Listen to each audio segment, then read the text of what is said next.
श्री शिवाय नमस्तुभ्यम। दोस्तों, आप सभी का एक बार फिर से स्वागत है हमारे चैनल शिव पार्वती धार्मिक कथा में। दोस्तों, आज हम बुधवार की व्रत कथा सुनेंगे। तो आइए सबसे पहले हम बुधवार व्रत विधि जान लेते हैं। ग्रह शांति तथा सर्व सुखों की इच्छा रखने वालों को बुधवार का व्रत करना चाहिए। इस व्रत में दिन रात में एक ही बार भोजन करना चाहिए। इस व्रत के समय हरी वस्तुओं का उपयोग करना श्रेष्ठतम है। इस व्रत के अंत में शंकर जी की पूजा धूप, बेलपत्र आदि से करनी चाहिए। साथ ही बुधवार की कथा सुनकर आरती के बाद प्रसाद लेकर जाना चाहिए। बुधवार व्रत कथा। समतापुर नगर में मधुसूदन नाम का एक व्यक्ति रहता था। वह बहुत धनवान था। मधुसूदन का विवाह बलरामपुर नगर की सुंदर लड़की संगीता के साथ हुआ था। एक बार मधुसूदन अपनी पत्नी को लेने बुधवार के दिन बलरामपुर गया।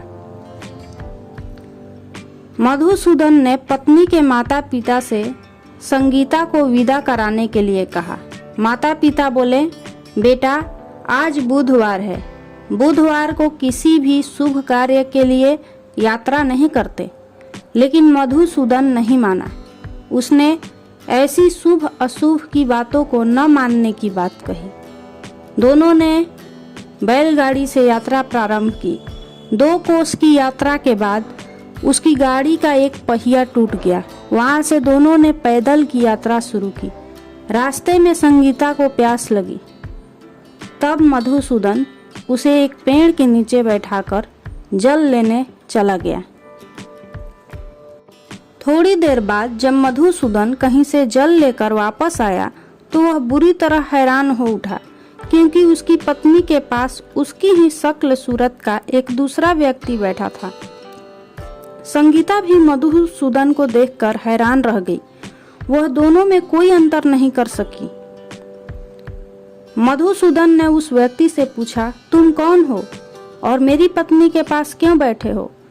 मधुसूदन की बात सुनकर उस व्यक्ति ने कहा, अरे भाई, यह मेरी पत्नी संगीता है। मैं अपनी पत्नी को ससुराल से विदा करा कर लाया हूँ। लेकिन तुम कौन हो? मुझसे ऐसा प्रश्न क्यों कर रहे हो? मधुसूदन ने कहा, तुम जरूर कोई चोर या ठग हो। यह मेरी पत्नी संगीता है। मैं इसे पेड़ के नीचे बैठाकर जल लेने गया था। इस पर उस व्यक्ति ने कहा, अरे भाई, झूठ तो तुम बोल रहे हो। संगीता को प्यास लगने पर जल लेने तो मैं गया था। मैंने तो जल लाकर अपनी पत्नी को पिला भी दिया है। अब तुम चुपचाप यहाँ से चलते बनो, नहीं तो मैं किसी सिपाही को बुलाकर तुम्हें पकड़वा दूंगा। दोनों एक दूसरे से लड़ने लगे। उन्हें लड़ते देख बहुत से लोग वहां इकट्ठा हो गए। नगर के कुछ सिपाही भी वहां आ गए। सिपाही उन दोनों को पकड़कर राजा के पास ले गए।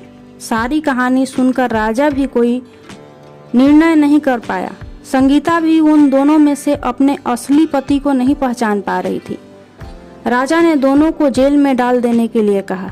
राजा के फैसले पर असली मधुसूदन भयभीत हो उठा। तभी आकाशवाणी हुई, मधुसूदन, तूने संगीता के माता पिता की बात नहीं मानी और बुधवार के दिन अपनी ससुराल से चला आया। यह सब भगवान बुधदेव के प्रकोप से हो रहा है। मधुसूदन ने भगवान बुधदेव से प्रार्थना की कि हे भगवान बुधदेव, मुझे क्षमा कर दीजिए। मुझसे बहुत बड़ी गलती हुई। भविष्य में अब कभी बुधवार के दिन यात्रा नहीं करूंगा और सदैव बुधवार को आपका व्रत किया करूंगा। मधुसूदन के प्रार्थना करने से भगवान बुधदेव ने उसे क्षमा कर दिया। तभी दूसरा व्यक्ति राजा के सामने से गायब हो गया। राजा और दूसरे लोग इस चमत्कार को देख हैरान हो गए। भगवान बुधदेव की इस अनुकंपा से राजा ने मधुसूदन और उसकी पत्नी को सम्मानपूर्वक विदा किया। कुछ दूर चलने पर रास्ते में उन्हें बैलगाड़ी मिल गई। बैलगाड़ी का टूटा हुआ पहिया भी जुड़ा हुआ था।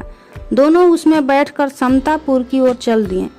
मधुसूदन और उसकी पत्नी संगीता दोनों बुधवार को व्रत करते हुए आनंद पूर्वक जीवन यापन करने लगे। इस तरह भगवान बुद्ध देव की कृपा से उनके यहाँ खुशियाँ बरसने लगी।